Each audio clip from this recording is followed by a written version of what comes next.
कैसे हैं? आशा करता हूँ बहुत ही अच्छे होंगे और आज हम लोग करने वाले हैं आरआरबी ग्रुप डी एग्ज़ाम में जितने भी प्रश्न आपके पूछे गए हैं, ये जो है आपके लिए इम्पोर्टेंट इसलिए है कि आप लोग जो है फॉर्म भरने वाले हैं। आपको मालूम है कि जो है इसका फॉर्म आ चुका है और इसमें बहुत ही बेहतरीन भर्ती है। लमसम जो है आप लोगों के 32,500 अप्रॉक्स जो है यहाँ पे भर्ती आ चुका है, ठीक है? तो यदि आप लोग भी यहाँ पे ग्रुप डी के फॉर्म भरने वाले हैं, तो पहले आपको सबसे पहले मालूम होना चाहिए कि इसमें किस तरीके के प्रश्न आते हैं, ठीक है? तो इसमें जो है रीजनिंग, मैथ और जो है साइंस जीके के प्रश्न आते हैं, ठीक है? इस तरीके के प्रश्न आप लोगों के यहाँ पे पूछे जाते हैं। तो ये जो है इसमें किस तरीके के प्रश्न पूछे गए हैं उसको हम लोग पहले डिस्कस करेंगे और उसके बाद से एक्सपेक्टेड प्रश्न भी देखेंगे। तो सबसे पहले आप लोगों को पीवाईक्यू ये होना चाहिए कि इसमें किस तरीके के प्रश्न पूछे गए हैं, उसके अकॉर्डिंग आप लोग तैयारी अपना कर सकते हैं। तो वीडियो को अंत तक देखिएगा और जो भी मेरे दोस्त जो है इसका फॉर्म भरेंगे या भरने वाले हैं, ठीक है, उनके लिए जो है ये क्लास बहुत ही इंपॉर्टेंट है और ये चैनल भी बहुत ही इंपॉर्टेंट है। तो आप लोग इस चैनल को, रीजनिंग सीखो चैनल को जरूर सब्सक्राइब कर लीजिएगा और वीडियो को लाइक कर दीजिएगा, ठीक है? चलिएगा, पहला प्रश्न आपके सामने है, कह रहा है कि नीचे दी गई श्रृंखला श्रेणी में प्रश्नवाचक चिन्ह के स्थान पे कौन सी संख्या आएगी? चलिएगा, बताने की कोशिश करेंगे कि नीचे दी गई जो श्रृंखला श्रेणी है इसमें जो है प्रश्नवाचक चिन्ह के स्थान पे कौन सी संख्या आएगी, मतलब वाट के स्थान पे कौन सी संख्या आने वाली है। इस तरीके के प्रश्न आपके एग्जाम हॉल में पूछे जाएंगे, ठीक है? तो आप लोग बेहतरीन तरीके से जो है इस तरीके के प्रश्नों को पढ़ के जाइएगा और ये आप लोगों को मैं अच्छे तरीके से क्लास में जो है आप लोगों को कराऊंगा।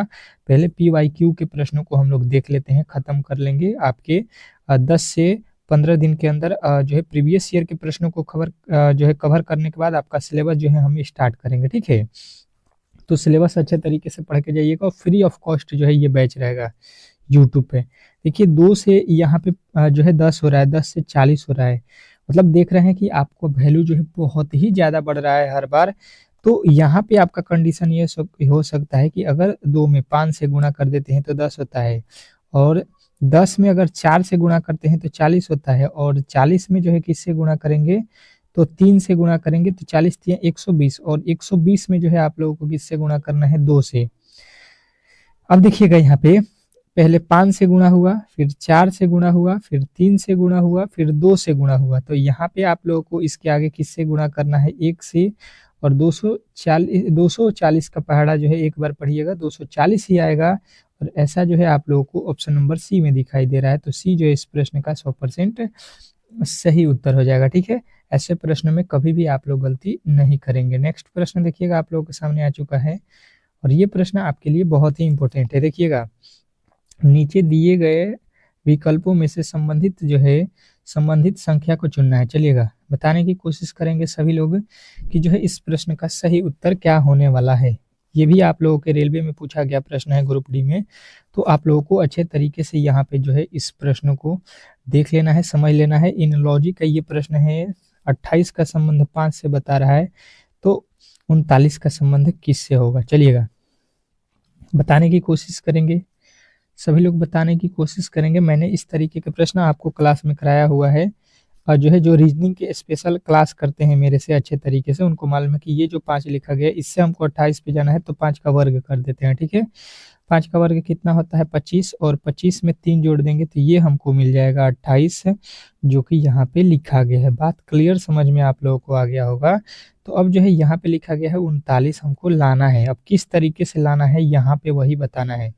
तो 39 सबसे पहले देखिए किसके वर्ग के पास होता है, तो 28 तो 25 के पास था, तो ये जो है 36 के पास होता है। 36 किसका वर्ग होता है 6 का।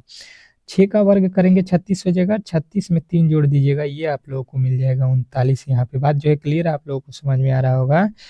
तो आप लोगों को यहाँ पे बताना था किसका वर्ग आप लोग किए हैं। देखिए यहाँ पे 5 का वर्ग किए थे तो यहाँ पे 5 दिया था, यहाँ पे 6 का वर्ग कर दीजिए, 3 जोड़ दीजिए, आप लोगों का राइट उत्तर मिल जाएगा ऑप्शन नंबर डी। डी जो है आपका सही उत्तर है। आशा करता हूँ कि ऐसे प्रश्नों में कभी भी गलती नहीं करेंगे, ठीक है? इजी प्रश्न पूछे जाते हैं। आप लोग अगर पूरे सिलेबस को अच्छे तरीके से कवर कर लेते हैं तो एक भी प्रश्न आप लोग जो है ऐसा नहीं पूछता है रेलवे जो आप करके नहीं आएंगे, ठीक है? तो डेली क्लास में आइए। कह रहा है कि दी गई आकृति में कितनी सीधी रेखाएं हैं, ठीक है? सीधी रेखाओं की संख्या आप लोगों से पूछा गया है। फिगर काउंटिंग से प्रश्न पूछे जाते हैं। आपके त्रिभुज हो गया, आयत हो गया, वृत्त हो गया, वर्ग हो गया, ये आप लोगों के जो है एग्जाम हॉल में प्रश्न पूछे जाने वाले प्रश्न है, ठीक है। तो आप लोग ऐसे प्रश्नों को अच्छे तरीके से करके जाइएगा एग्जाम हॉल में, ठीक है। जैसे कि यहाँ पे सीधी रेखा बोला गया है, तो इस तरीके से ये सीधी रेखा होती है, ठीक है, जो कहीं पे मोड़ा ना हो। तो आप लोगों को अच्छे तरीके से यहाँ पे काउंट कर लेना है कितनी सीधी रेखाएं हैं।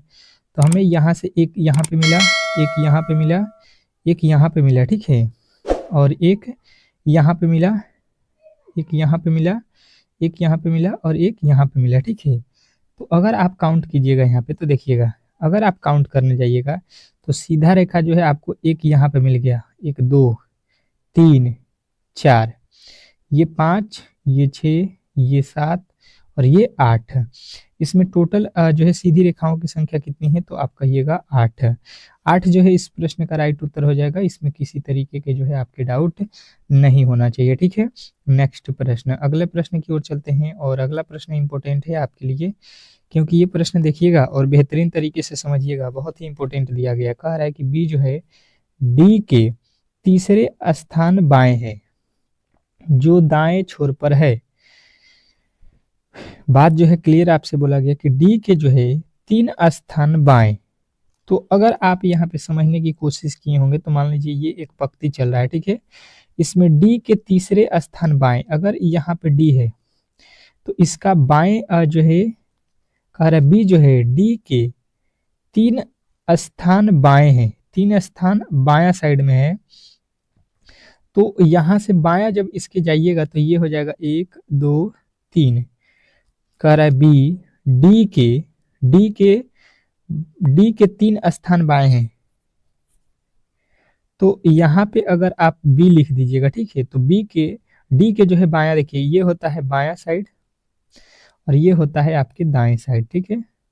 अब जो कि दाहिने छोर पर है, जो दाहिने छोर पे है, कौन दाहिने छोर पे है, पहले वाला जो है आपका, यहाँ पे बात किया जा रहा है आपका जो कि दाहिने छोर पे है, ठीक है, यानी कि बी का बात कर रहा है, ठीक है। यानी कि हम लोग इसको इस तरीके से कर सकते हैं, देखिएगा ये जो है आप लोगों का हो जाएगा आपका कौन सा, डी, ठीक है। 1, 2, 3 स्थान इधर जाएंगे तो यहाँ पे बोला गया है ये वाला पहला वाला का बात कि बी जो है दाएं छोर पे भी होना चाहिए, तो ये दायां छोर हो जाएगा यहाँ पे, उस तरीके से नहीं। और ई जो है चौथे स्थान दाएं साइड में है, चौथे स्थान दाएं साइड में है, ठीक है। और ई जो है यहाँ से डी के पहले वाले का बात और मतलब होता है यहाँ पे दूसरा वाला, इसके जो है दाएं साइड, तो इसका दायां कौन होता है, ये वाला साइड हो जाएगा। यहाँ से आप देखिएगा तो 1, 2, 3 और ये हो जाएगा 4, चौथे स्थान पे ई है। अब बोला क्या गया है, तो बाएं छोर से पंक्ति में कितने व्यक्ति हैं, बाएं या दाएं से गिन लीजिए, काउंट कर लीजिए, 1, 2, 3, 4, 5, 6, 7, 8। टोटल जो है इसमें व्यक्तियों की संख्या आपको मालूम चल गया कि 8 ही इसमें लोग हैं। तो आपके ऑप्शन नंबर ए जो है इस प्रश्न का राइट उत्तर हो जाएगा, ठीक है। नेक्स्ट प्रश्न क्या कह रहा है आपका अगला प्रश्न की वह जो है विकल्प चुने जो दिए गए शब्दों के जो है तार्किक और जो है सार्थक क्रम में सही ढंग से जो है व्यवस्थित करने का संकेत देता है। चलिएगा बताने की कोशिश करेंगे सभी लोग यहाँ पे। तो आप लोगों का उत्तर यहाँ पे क्या होगा, यहाँ पे देखिएगा तो लिखा हुआ है लोमड़ी, शेर, कैटरपिलर, पित्ता, पक्षी। इसका जो है सही क्रम आप लोगों से पूछा गया है। तो सही क्रम में क्या होता है, या तो सबसे बड़ा पहले होना चाहिए, सबसे बड़ा होना चाहिए, और या तो सबसे छोटा पहले लिख के बड़ा के तरफ जाएंगे, ठीक है। तो यहाँ पे अगर आप देखेंगे तो सबसे छोटा इसमें क्या हो सकता है, पत्ता। तो पत्ता को पहले लिखेंगे, यानी कि 4 वाला पहले आएगा, ठीक है। उसके बाद से क्या हो जाएगा आपका, उसके बाद से क्या होगा आपका कैटरपिलर, यानी कि 3 हो जाएगा, ठीक है। उसके बाद से क्या होगा आपका, तो आपका उसके बाद से होगा कौन सा, तो देखिए यहाँ पे पक्षी होता है, पक्षी इससे बड़ा होता है, तो ऑप्शन नंबर 5 की तरफ जाएंगे। उसके बाद से शेर होगा या लोमड़ी, तो कहिएगा कि लोमड़ी होगा और शेर उसके बाद में होगा। अंत में 2 होना चाहिए आपके, केवल ऑप्शन नंबर जो है ए में दिया गया है। तो ए वाले जितने भी मेरे दोस्त हैं उनका राइट उत्तर है, ठीक है। नेक्स्ट प्रश्न, अगला प्रश्न आपके सामने है और ये प्रश्न आपके लिए इंपॉर्टेंट है। निम्न क्रम में कितनी ऐसी विषम संख्याएं हैं जिनके ठीक बाद एक सम संख्या आती है। निम्नलिखित में कितनी ऐसी विषम संख्याएं चुनना है जिसके ठीक बाद में, ठीक है, यानी कि पहले होना चाहिए कौन सा, विषम, पहले विषम और इसके बाद में जो है क्या होना चाहिए, सम। अब ऐसे आपको चुनना है। चलिएगा, यहाँ पे देखिए पहले विषम है, 7 विषम होता है, उसके बाद से 4 है तो 1 हो गया। 2 तो विषम नहीं होता है, यहाँ पे 7 विषम है, 6 सम है, 2 हो गया, यहाँ पे 1, ये 2, 4 के बाद से 3, ये भी जो है पहले विषम होना चाहिए, तो 4 तो सम हो जाएगा, ये नहीं होगा। यहाँ पे 6 भी जो है सम हो जाएगा। यहाँ पे देखिए, यहाँ पे 7 और 5 ये दोनों भी सम हो जाएंगे, ये भी नहीं होगा। 3 और 5 ये भी नहीं होगा। 7 और 8 हो जाएगा, देखिए 7 भी सम हो जाएगा और 8 सम हो जाएगा। उसके बाद से देखिए 4 और 3 भी नहीं होगा, 3 और 7 भी नहीं होगा, 7 6 हो जाएगा, यहाँ पे देखिएगा। उसके बाद से देखिएगा यहाँ पे पहले विषम, तो यहाँ पे भी हो जाएगा 7 विषम 2 सम। उसके बाद से 9 और 5 नहीं होगा, 5 और 4 हो जाएगा, क्योंकि 5 अब गिन लीजिए, 1 2 3 4, 4 के बाद से 5 6 6, और यहाँ पे देखिएगा 4 और 3 पहले विषम बोला है नहीं, यहाँ पे कितना हो रहा है 6। इसके अलावा आपको कहीं पर भी जो है यहाँ पे नहीं मिलेगा। देखिएगा यहाँ पे एक छूट गया है, 3 और 6। 3 और 6 भी क्या होता है, 3 जो है विषम होता है, 6 क्या होता है, सम होता है, यानी कि एक ठो और यहाँ पे मिल गया 7। 7 ठो जो है यहाँ पे आप लोगों को टोटल जो है बताना है कि ऐसे वर्ड हैं जिनके ठीक पहले का है, पहले सम है, अब बाद में क्या है, विषम है। तो इस तरीके से आपके ऑप्शन नंबर डी। नेक्स्ट प्रश्न, अगला प्रश्न कह रहा है कि नीचे दिए गए विकल्पों में से संबंधित शब्द को चुनिए। नीचे दिए गए विकल्पों में जो है आप लोगों को संबंधित से शब्द को चुनना है। जैसे कि लिखा है शुक्र, और यहाँ पे लिखा है पृथ्वी, यहाँ पे लिखा है बुध, तो बुध का जो है आप लोगों को बताना है। चलिएगा, बताने की कोशिश करेंगे, बताने की सभी लोग कोशिश करेंगे कि इस प्रश्न का जो है सही उत्तर क्या होने वाला है। इम्पोर्टेंट है, बहुत ही इम्पोर्टेंट है। तो देखिए, शुक्र का जो है सबसे नजदीकी ग्रह कौन सा है, तो कहिएगा, या आप कह सकते हैं पृथ्वी का सबसे नजदीक ग्रह कौन सा होता है, शुक्र होता है। पृथ्वी से सबसे नजदीक ग्रह पे कौन है, शुक्र है। तो बुध जो है किसके नजदीक होता है, सबसे बुध के नजदीकी ग्रह आप लोग कह सकते हैं, तो कहिएगा शुक्र होता है, यानी कि ऑप्शन नंबर ए के साथ आप लोगों को जाना था, और ऑप्शन नंबर ए जो है इस प्रश्न का राइट उत्तर हो जाएगा। नेक्स्ट प्रश्न, अगला प्रश्न कह रहा है आप लोगों के सामने कि उस वेन आरेख का चयन करें जो दिए गए वर्गों के बीच संबंध को सर्वोच्चतम रूप से दर्शाता है। चलिएगा, बताने की कोशिश करेंगे कि उस वेन आरेख का जो है चयन करना है जो दिए गए वर्गों के बीच के संबंध को सर्वोच्चतम रूप से दर्शाता है, यानी कि कान, नाक और चेहरे में जो है आपके वेन डायग्राम बनाना है। ये इंपॉर्टेंट प्रश्न है वेन डायग्राम से, और आपके एग्जाम हॉल में इस तरीके के प्रश्न बार बार पूछे जाते हैं, ठीक है। तो कभी भी ऐसे प्रश्नों में गलती नहीं करना है, मैंने अच्छे तरीके से क्लास में आप लोगों को बताया भी है। तो इस तरीके के प्रश्न किस प्रकार करते हैं, देखिए, नाक और कान में किसी प्रकार का संबंध होता है, कहिएगा नहीं, इस तरीके के किसी तरीके के इसमें संबंध नहीं होता है। नाक और चेहरा में संबंध होता है, कहिएगा कि जी हाँ, नाक क्या है, एक चेहरा का जो है अंदर ही आने वाला जो है ये पार्ट है, ठीक है। चेहरे के अंदर कान भी आता है, ठीक है। तो इस तरीके से आपको चेहरा हो जाएगा, चेहरे के अंदर यहाँ पे कान हो जाएगा, और यहाँ पे जो है नाक हो जाएगा, यानी कि जो है आप लोगों का ऑप्शन नंबर कौन सा हो जाएगा, सी जो है इस प्रश्न का 100% सही उत्तर हो जाएगा। इसमें किसी तरीके के डाउट नहीं होना चाहिए। नेक्स्ट प्रश्न, और नेक्स्ट प्रश्न कह रहा है कि गौर पूरब दिशा की ओर 15 किलोमीटर चलता है, वह दाएं मुड़ता है, और फिर जो है दाएं मुड़ता है, और अंत में जो है बाएं मुड़ता है। अब वह किस दिशा में जा रहा है, उसका मुख किस दिशा में है, ये हम लोगों से पूछा गया है। तो मैंने आप लोगों को इस तरीके के प्रश्न बहुत ही इजी तरीके से बताया हूँ कि ऊपर होता है उत्तर, नीचे होता है दक्षिण, ये होता है पूरब, और ये होता है आपका पश्चिम, ठीक है। अच्छे तरीके से बात क्लियर आप लोगों को समझ में आ गया होगा। तो अब क्या कीजिएगा, यहाँ पे कि किधर बोला गया है, जो है पूरब की ओर, ठीक है। तो यहाँ से आपको इधर चलना है, पूरब हो जाएगा, कितना जाना है, 15। अब क्या बोला गया है, फिर जो है दायां साइड मुड़ना है, दाहिना आपका नीचे की तरफ हो जाएगा, नीचे आ जाइएगा, मुड़ना है, फिर से जो है दाहिना साइड मुड़ना है। तो आपका दायां फिर कौन सा हो जाएगा, तो दाहिना साइड जो है आपका इधर हो जाएगा, ठीक है। फिर बोला है दाहिने साइड मुड़िएगा, और अंत में जो है बाएं मुड़िएगा। अब जो है फिर आपको कहाँ पे मुड़ना है, तो बाएं मुड़ना है। तो आपका बायां कौन सा हो जाएगा, इधर नीचे के साइड में हो जाएगा बायां। तो कह रहा है अब वह किस दिशा की ओर मुख किया है, आपका मुख जो है यहाँ पे देखिएगा किस दिशा में है, किस दिशा में, नीचे की तरफ कौन सा दिशा आपको बताया गया है, तो कहिएगा कि भाई साहब दक्षिण दिशा है। कभी भी गलती नहीं करेंगे ऐसे प्रश्नों में, ठीक है। आशा करता हूँ कि ये प्रश्न भी बेहतरीन जो है तरीके से आप लोगों को समझ में आ गया होगा। नेक्स्ट प्रश्न, अगला प्रश्न आपके सामने है। देखिएगा, ये ब्लड रिलेशन का प्रश्न पूछा गया है कि एम जो है एन का बेटा है, जिसका पति ओ है, ओ जो है पी का बेटा है, जिसकी पत्नी क्यू है, एम का पी से क्या संबंध है। चलिएगा बताने की कोशिश करेंगे। एम जो है एन का बेटा है, एम कौन है, एन का बेटा। यहाँ पे अगर एन रखिएगा तो इसका बेटा कौन है, एम है, ठीक है। यहाँ पे बेटा है तो प्लस रखिएगा। आप कह रहा है जिसका पति ओ है।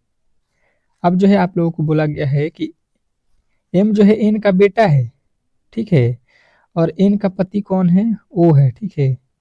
ओ पति है, यानी कि यहाँ पे इसका जो है ये पति है तो प्लस रहेगा, ये माइनस रहेगा। अब बोल रहा है कि ओ जो है पी का बेटा है, पी का बेटा कौन है, ओ, तो यहाँ पे पी आएगा, पी का बेटा हो गया ओ, ये हो गया पी।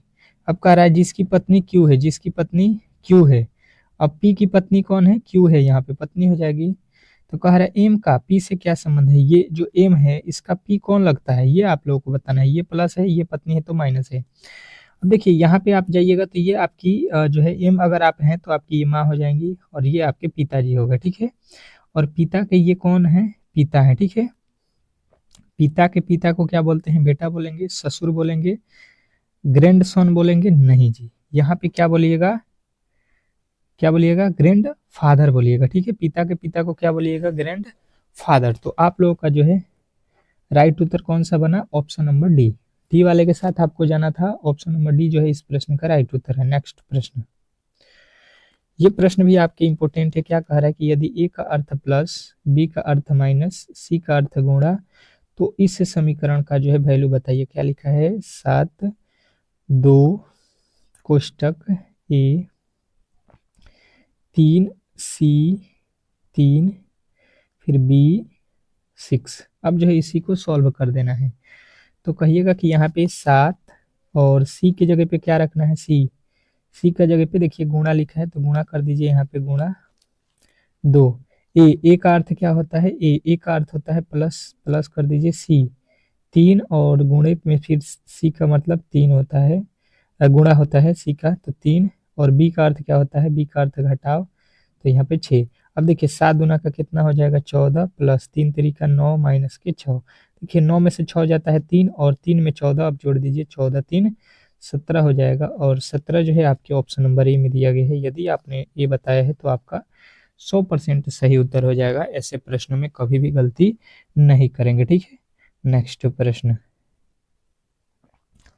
अच्छे तरीके से आप लोगों को यहाँ पे पढ़ना है और इस प्रश्न का जवाब देना। कह रहा है कि कथनों को पढ़ें और दिए गए विकल्पों से जो है निष्कर्षण चुनें। चलिएगा, अब जो है ये आप लोगों के लिए इम्पोर्टेंट प्रश्न है। कह रहा है कथन कि सभी जड़ें पौधे हैं, जितने भी जड़ है वो पौधे हैं। तो यहाँ पे देखिए लिख लीजिए जड़ें हो जाएगा, जड़ जितने भी हैं वो क्या है, सभी पौधे हैं, तो ये पौधे हो जाएंगे, पौधे, ठीक है। अब इसके आगे पढ़िएगा, कुछ जो है चाले पौधे हैं, चाले का कुछ भाग, चाले जो है यहाँ पे चाले लिख लीजिए, यहाँ पे चाले का कुछ भाग पौधा है, यहाँ पे चाले हो जाएगा। चलेगा, सभी जो है चाले कारण है, चाले का जितना भी भाग है ये क्या है, कारण है, ठीक है। यहाँ पे कारण कर लीजिएगा।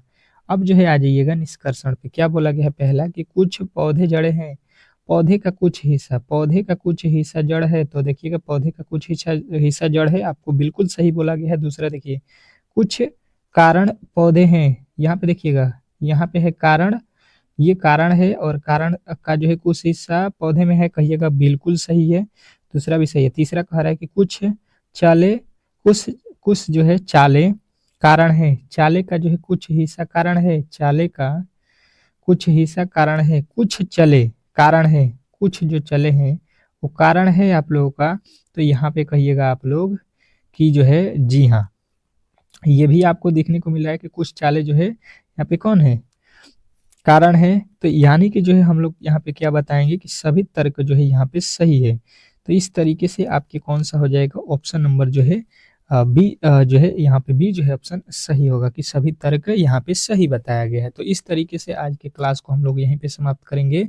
इसके बाद से जो है जीके के जो है प्रश्न को हम लोग सॉल्व करेंगे जो प्रीवियस ईयर में आपके पूछे गए थे।